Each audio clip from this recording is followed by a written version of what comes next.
أعوذ بالله من الشيطان الرجيم بسم الله الرحمن الرحيم الحمد لله الذي خلق السماوات والأرض وجعل الظلمات والنور ثم الذين كفروا بربهم يعدلون والصلاة والسلام على أشرف المرسلين وعلى آله وأصحابه أجمعين اللهم بارك لنا في شيخنا اللهم آته خير ما سألك حبيبك ونبيك محمد عليه أفضل الصلوات وأزكى التسليم اللهم زد له في كل خير أعطيته إياه وتوفنا وهو راض عنا آمين آمين الحمد لله رب العالمين.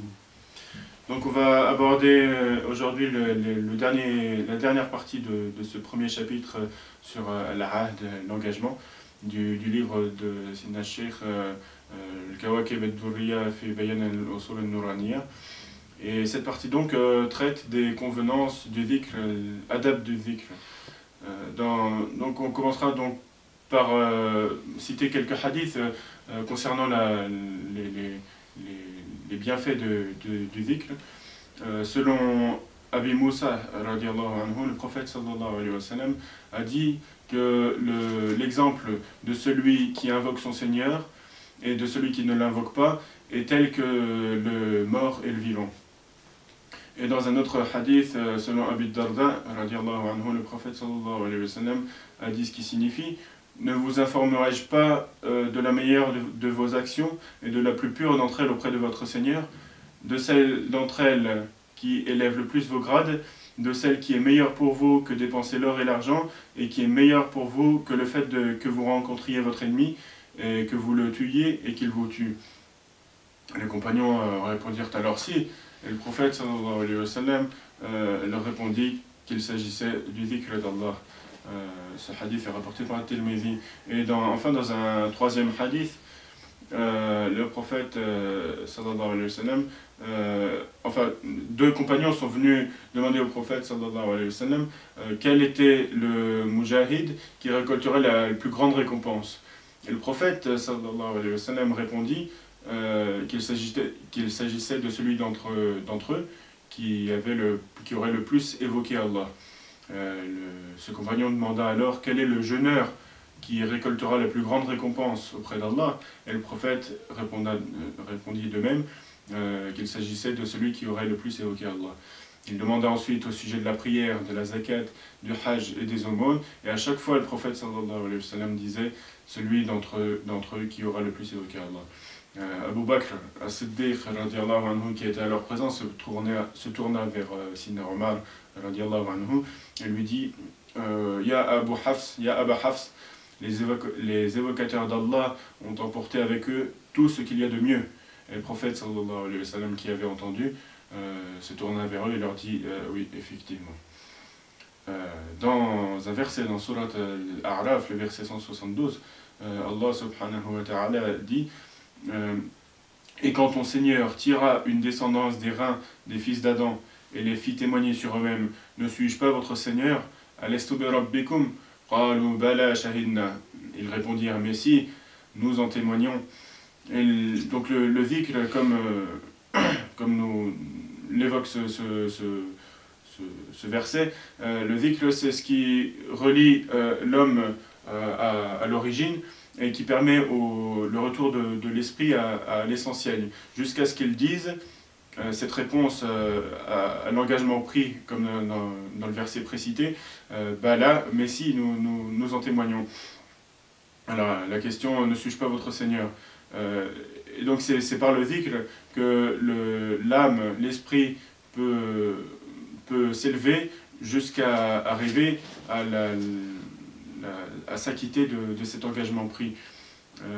Donc afin d'atteindre cet objectif et pour récolter les fruits du dhikr, il faut que l'évocateur observe certaines règles comportementales.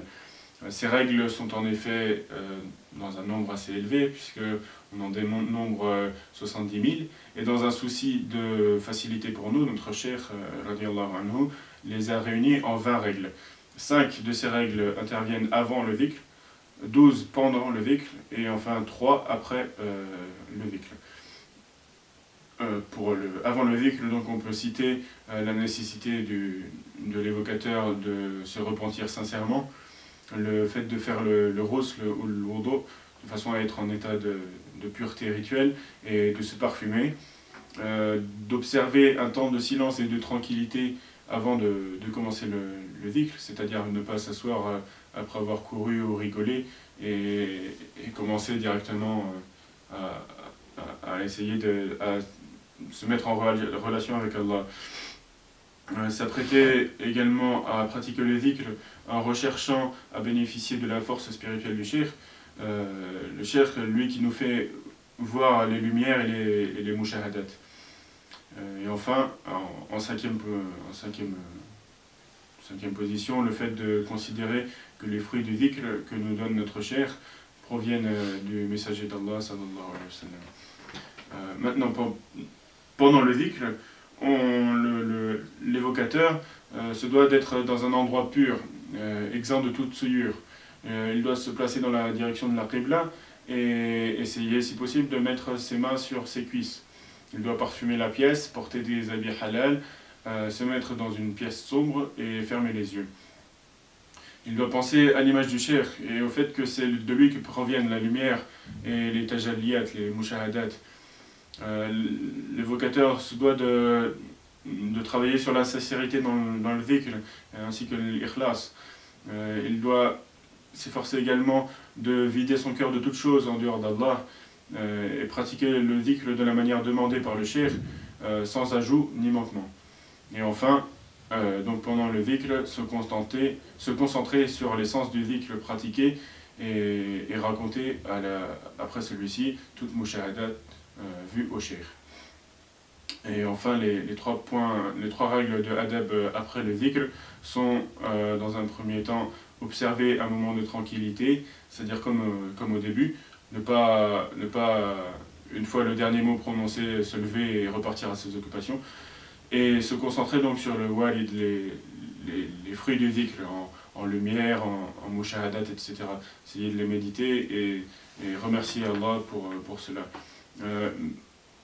Ensuite, blâmer sa nafs, son ego, en 3 à 7 degrés, de manière à ce que le walid parvienne au molid comme il se doit, et ne pas boire d'eau froide, de manière à ne pas éteindre la chaleur du dhikr de l'aspirant à Allah. Pour ce qui est du wird al-am dans notre tariqa, donc qui est pour tout molid Kalkali, ce wird pratiqué à raison de 2 fois par jour après le subh et le maghrib. Pour toute personne donc qui souhaitera invoquer son Seigneur et prier sur son prophète sallallahu alayhi wa sallam, il sera possible de pratiquer donc ce wird, comme ce wird que nous pratiquons dans notre tariqa, à raison dans le but de tabarruk, on va dire. Mais par contre, si toute personne voulant bénéficier des fruits du dhikr, en nour, en lumière, en tajalliyat et en mushahadat, etc., de manière, toutes ces choses, ces fruits qui nous mènent à la ma'rifa, à la connaissance de notre Créateur, et donc de sortir des ténèbres vers la lumière, Inch'Allah. Pour cette personne, il faudra absolument qu'il vienne rencontrer déjà Sayyiduna Shir en chair et en os.